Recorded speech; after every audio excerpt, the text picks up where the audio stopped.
ಮಾಡಬೇಕು ಅಂತ ಈ ಗುರುಗಳಿಗೆ ಅದೇನು ಹಠವೋ ನಾನೆಂತೂ ಕಾಣೆ. ಅದೇ ಅದು ಹೊಸ ಅಧ್ಯಾಪಕರನ್ನ ವಿದ್ಯಾಪೀಠಕ್ಕೆ ಕರೆಸಿದ್ದಾರಂತೆ.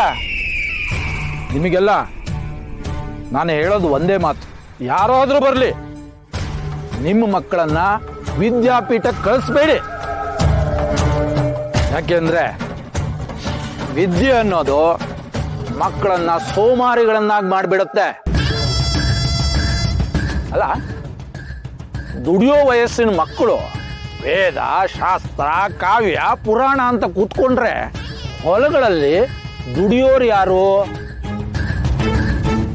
ಓರು ಯಾರು, ಬೆಳೆಯೋರು ಯಾರು? ಪುರಾಣದಿಂದ ಹೊಟ್ಟೆ ತುಂಬುತ್ತೆಯೇ? ಕಾವ್ಯದಿಂದ ಬಟ್ಟೆ ಬರುತ್ತೆಯೇ?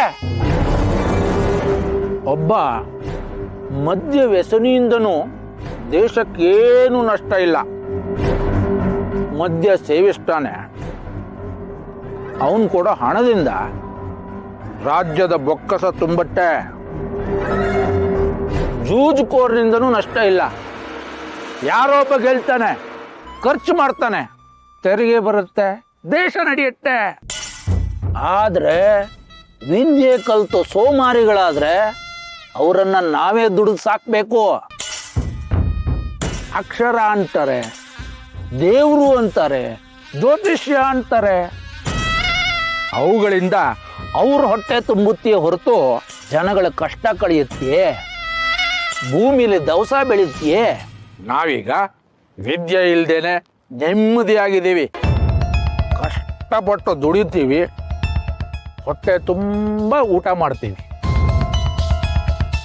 ಮಕ್ಕಳಿಂದ ಮುದುಕರ ತನಕ ಭೂತಾಯಿ ಸೇವೆ ಮಾಡ್ತೀವಿ, ಪಶುಸಂಗೋಪನೆ ಮಾಡ್ತೀವಿ.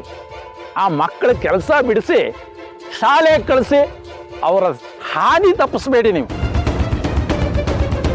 ಈ ಕಲ್ತವ್ರು ಇದಾರಲ್ಲ, ತುಂಬ ಅಪಾಯಕಾರಿಗಳು. ಅದ್ಯಾಕೆ ಇದ್ಯಾಕೆ ಅಂತ ಪ್ರತಿಯೊಂದನ್ನು ಪ್ರಶ್ನೆ ಮಾಡ್ತಾರೆ, ಎಲ್ಲರಿಗೂ ತಿರುಗಿ ಬೀಳ್ತಾರೆ, ಇಲ್ಲದೆ ಇರೋ ರಗಳೆ ಶುರು ಮಾಡ್ತಾರೆ. ಆದ್ರಿಂದ ಯಾರೇ ಬಂದ್ರು ನಮ್ಮ ಮಕ್ಕಳನ್ನ ವಿದ್ಯಾಪೀಠಕ್ಕೆ ಕಳಿಸ್ಕೂಡ್ದು.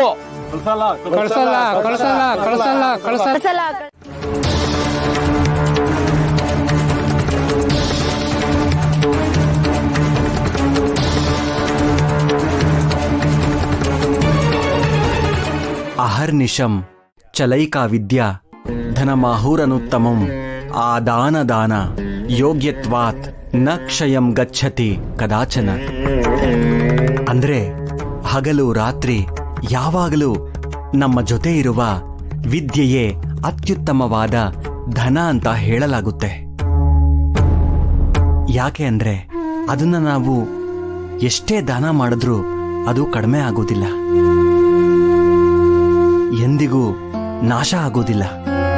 ಯದಃ ಸರ್ವಂ ವಿಧೇಯೇ ಸರ್ವಂ ತದ್ವಿದ್ಯಾ ಮುಚ್ಯತೆ. ಅಂದ್ರೆ ಈ ಜಗತ್ನಲ್ಲಿ ಎಲ್ಲವನ್ನು ನಿಯಂತ್ರಿಸುವುದು ವಿದ್ಯೆ ಒಂದೇ.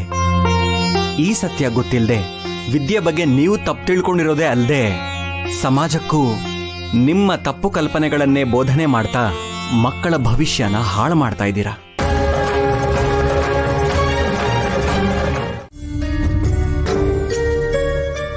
ವಿದ್ಯೆ ಮಿತ್ರ ಪ್ರವಾಸೇ ಚ ಭಾರ್ಯಾ ಮಿತ್ರ ಗೃಹೇಶು ಚ ವ್ಯಾಧಿತಾನಾಂ ಔಷಧ ಮಿತ್ರ ಧರ್ಮೇ ಮಿತ್ರ ಮೃತ್ಯಸ್ಯ ಚ. ಅಂದ್ರೆ ವಿದ್ಯೆ ಪ್ರವಾಸದಲ್ಲಿ ಸ್ನೇಹಿತ, ಮನೆಯಲ್ಲಿರುವಾಗ ಹೆಂಡತಿಗೆ ಸ್ನೇಹಿತ, ರೋಗಿಗೆ ಔಷಧವೇ ಸ್ನೇಹಿತ, ಮರಣದ ನಂತರ ಧರ್ಮವೇ ಸ್ನೇಹಿತ. ವಿದ್ಯೆ ಮನುಷ್ಯನಿಗೆ ಅತ್ಯಂತ ಅವಶ್ಯಕ. ಮನುಷ್ಯ ಬದುಕೋದಕ್ಕೆ ವಿದ್ಯೆ ಅಗತ್ಯ ಇಲ್ಲ, ಹುಟ್ಟಿನಿಂದ ಪಡ್ಕೊಂಡಿರುವ ಜ್ಞಾನವೇ ಸಾಕು. ವಿಕಾಸ ಸೃಷ್ಟಿಯ ನಿಯಮ, ವಿದ್ಯೆ ಅದರ ತಾಯಿ. ವಿದ್ಯೆ ವಿಕಾಸ ಅಲ್ಲ, ವಿನಾಶ. ವಿದ್ಯೆಯಿಂದನೇ ಪ್ರಶ್ನೆಗಳು, ಪ್ರಶ್ನೆಗಳಿಂದನೇ ಉತ್ತರಗಳು, ಉತ್ತರದಿಂದಲೇ ಹುಡುಕಾಟ, ಹುಡುಕಾಟದಿಂದಲೇ ಆಕ್ರಮಣ, ಆಕ್ರಮಣದಿಂದಲೇ ಯುದ್ಧ, ಯುದ್ಧದಿಂದಲೇ ವಿನಾಶ. ನಿಮ್ಮದು ವಿತಂಡವಾದ ಅಲ್ಲ, ವಾಸ್ತವವಾದ. ಬದುಕು ನಿಂತ ನೀರಲ್ಲ, ಹರಿಯುವ ನದಿ. ಸಂಸ್ಕೃತಿ ಸಂಸ್ಕಾರ ಆಹಾರ ಹರಿಯುವ ನದಿಯಿಂದಲೇ ಹೊರತು ನಿಂತ ನೀರಿಂದ ಅಲ್ಲ. ಮನುಷ್ಯ ನಿಂತ ನೀರಿನ ಹಾಗೆ ಪ್ರಾಣಿ ಪಕ್ಷಿಗಳಂತೆ ಬದುಕೋದಕ್ಕೆ ಸಾಧ್ಯ ಇಲ್ಲ. ಅವನಿಗೆ ವಿಶೇಷ ಶಕ್ತಿ ಇದೆ, ಜ್ಞಾನ ಇದೆ, ಭಾಷೆಗಳನ್ನ ಕಲಿತಿದ್ದಾನೆ, ಬೇರೆ ಬೇರೆ ಕ್ಷೇತ್ರಗಳಲ್ಲಿ ಬಹಳ ಮುಂದುವರೆದಿದ್ದಾನೆ. ಅದೆಲ್ಲವೂ ಸಾಧ್ಯವಾಗಿದ್ದು ವಿದ್ಯೆಯಿಂದ ಲಭಿಸಿದ ಜ್ಞಾನದಿಂದ. ಬದುಕೋದು ಅಷ್ಟೇ ಮುಖ್ಯ ಅಲ್ಲ, ಹೇಗೆ ಬದುಕಿದ್ವಿ ಅನ್ನೋದು ಮುಖ್ಯ. ಹೇಗೆ ಬದುಕಿದ್ರು ಕೊನೆಗೆ ಎಲ್ಲರೂ ಸಾಯಲೇಬೇಕು. ಹುಟ್ಟಿದ ಮೇಲೆ ಸಾಯುವುದು ಪ್ರಕೃತಿಯ ನಿಯಮ. ಹಾಗಂತ ಬದುಕನ್ನ ಅದರಿಷ್ಟದಂತೆ ಬಿಡಲಾಗುವುದಿಲ್ಲ. ಶಿಲೆ ಕೆತ್ತಿದರೆ ಶಿಲ್ಪ ಹೇಗೋ, ಮರ ಕೆತ್ತಿದರೆ ಮನೆ ಹೇಗೋ, ಹಾಗೆ ಬದುಕನ್ನ ಕೆತ್ತಿ ಸುಂದರ ಮೂರ್ತಿಯನ್ನಾಗಿಸಬೇಕು. ಅದಕ್ಕೆ ಅಕ್ಷರ ಬಹಳ ಮುಖ್ಯ. ಮೋಡ ಮಳೆ ಸುರಿಸುತ್ತೆ, ಮನುಷ್ಯ ಬೀಜ ಬಿತ್ತುತ್ತಾನೆ, ಭೂಮಿ ಬೆಳೆ ಬೆಳೆಯುತ್ತೆ. ಅದಕ್ಕೆ ಯಾವ ವಿದ್ಯೆ ಅಗತ್ಯವೂ ನಮಗಿಲ್ಲ. ಅಕ್ಷರ, ದೇವರು, ಪೂಜೆ, ಪುರಾಣ ಎಲ್ಲ ಕಲಿತವರು ಹೊಟ್ಟೆ ಪಾಡಿನ ಮುಖವಾಡಗಳು. ನಾವು ಅದು ಯಾವುದನ್ನು ಪಾಲಿಸೋದಿಲ್ಲ. ನೀವು ಈ ಊರಲ್ಲಿ ಎಷ್ಟು ದಿನ ಬೇಕಾದರೂ ಇರಿ, ಆದರೆ ಯಾವ ಮಕ್ಕಳು ನಿಮ್ಮ ಬಳಿಗೆ ಬರಲ್ಲ. ಹಾಗೂ